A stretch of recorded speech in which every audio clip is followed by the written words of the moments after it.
Casey is back now with another check of the tropics. Casey, that tropical depression could form into a tropical storm today. Yeah, I wouldn't be surprised if by the 11 a.m. update we have a tropical storm. Hurricane hunters are going to be out and investigating that, leaving for that mission here within about the next hour. So it'll be interesting to see what they find. Right now, this is still a tropical depression as of the 8 a.m. update. The new cone, by the way, will also be coming out at 11 a.m. 35-mile-per-hour max sustained winds. It's currently moving to the southeast at 5 miles per hour.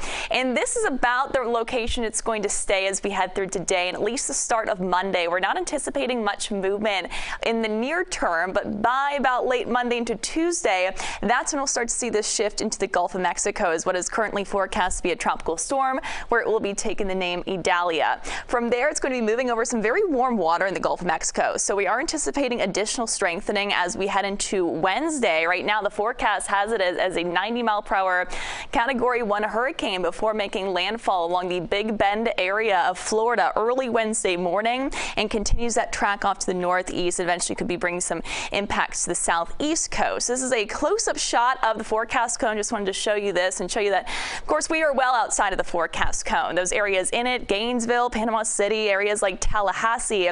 But keep in mind, the cone only shows where the center of circulation goes. We're still going to have those impacts that'll be extending well out to the east, the center, which is why even here in South Florida, we're at least going to be feeling some fringe impacts. Now, as far as the magnitude of impacts go, we're talking about the exact amount of rain, how strong the winds will go. We'll continue to fine-tune that. Right now, to bet on some gusty winds along with some gusty bands of rain. Nothing major for us, but we'll continue to watch for trends in the track. I will say our models have been pretty consistent on honing in on the solution that does take it into the Big Bend area. If that remains the case as a Category 1 hurricane, again, expect what'll be some gusty tropical rain bands along with what'll be a potential seeing some localized flooding and also some of this breezy to gusty winds. Time frame of this, we'll see those storms increase by Monday as we head into Tuesday and Wednesday. That'll be our main time frame of impact as this gets closer to our region.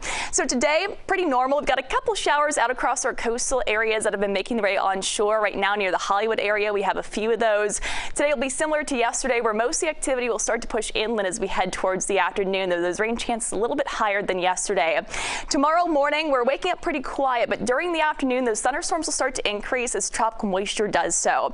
I would think by Monday night, that's when we may start to get in some of the first far outer bands of this system, with those continuing to rotate in through Tuesday and Wednesday. And it's those bands that could be packing a punch in terms of some very heavy rain.